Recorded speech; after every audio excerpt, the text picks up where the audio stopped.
भारत की वाराणसी में दुनिया का सबसे लंबा रिवर क्रूज। पीएम मोदी दिखाएंगे दुनिया के सबसे लंबे रिवर क्रूज को हरी झंडी। काशी से शुरू होगी 3200 किलोमीटर की made in India Ganga Vilas cruise की नदी यात्रा। देश की अब तक की सबसे बड़ी नदी यात्रा के लिए गंगा विलास क्रूज वाराणसी पहुंच चुका है। वाराणसी से असम होते हुए बांग्लादेश तक जाने वाले गंगा विलास क्रूज को प्रधानमंत्री नरेंद्र मोदी 13 जनवरी को हरी झंडी दिखाएंगे। बता दें कि यह दुनिया का सबसे लंबा क्रूज पर्यटन होगा। ये क्रूज 50 दिन में 3200 किलोमीटर का सफर करेगा। इस दौरान ये गंगा, भागीरथी, हुगली, ब्रह्मपुत्र और पश्चिमी तटीय नगर सहित 27 नदियों से होकर गुजरेगा। इस समय यूपी सरकार और वाराणसी जिला प्रशासन इस क्रूज के उद्घाटन की तैयारियों में जुटा है। हालांकि अभी तक ये स्पष्ट नहीं किया गया है कि पीएम मोदी क्रूज को वर्चुअली हरी झंडी दिखाएंगे या खुद वाराणसी आएंगे। ये जानकारी सूचना और जनसंचार विभाग यूपी ने ट्वीट करके दी है।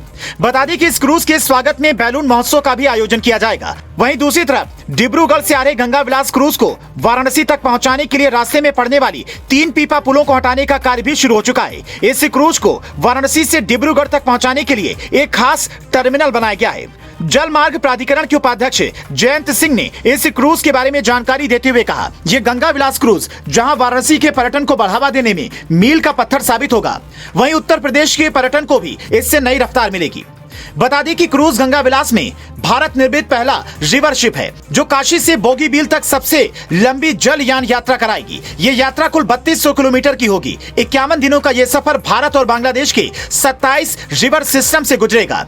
ये यात्रा विश्व विरासत से जुड़े 50 से अधिक जगहों पर रुकेगी। ये जलान राष्ट्रीय उद्यानों एवं अभ्यारण्यों से गुजरेगी, जिसमें सुंदरबन डेल्टा और काजीरंगा नेशनल पार्क शामिल है। यात्रा उबाऊ ना हो इसलिए क्रूज पर गीत, संगीत, सांस्कृतिक कार्यक्रम, जिम आदि की सुविधाएं होंगी। गंगा विलास क्रूज आधुनिक सुविधा से युक्त और पूरी तरह से सुरक्षित होगा। एक ही रिवर शिप द्वारा की जाने वाली सबसे लंबी यात्रा होगी। इस परियोजना ने भारत और बांग्लादेश को दुनिया के रिवर क्रूज नक्शे पर ला दिया है। दरअसल उत्तर प्रदेश के मुख्यमंत्री योगी आदित्यनाथ ने 11 नवंबर को इसके टाइम टेबल का विमोचन किया था। फिर 22 दिसंबर को गंगा विलास क्रूज 32 स्विस पर्यटकों को लेकर काशी के लिए चला था। इसमें 4 सैलानी पटना उतर गए थे और शेष 28 सैलानी रविवार को गाजीपुर पहुंचने के बाद सड़क मार्ग से वाराणसी आ गए थे। अपनी यात्रा पूरी कर ट्रेन से दिल्ली के लिए रवाना भी हो गए। अब 31 स्विस यात्रियों का एक दूसरा जत्था अब तक की सबसे लंबी यात्रा लगभग 3200 किलोमीटर की यात्रा पर 13 जनवरी को निकलेगा।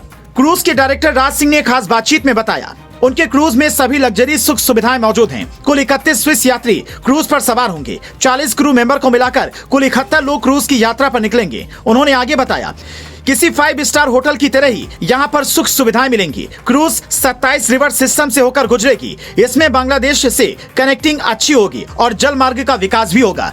सरकार के सहयोग से एक नए अध्याय की शुरुआत हो रही है।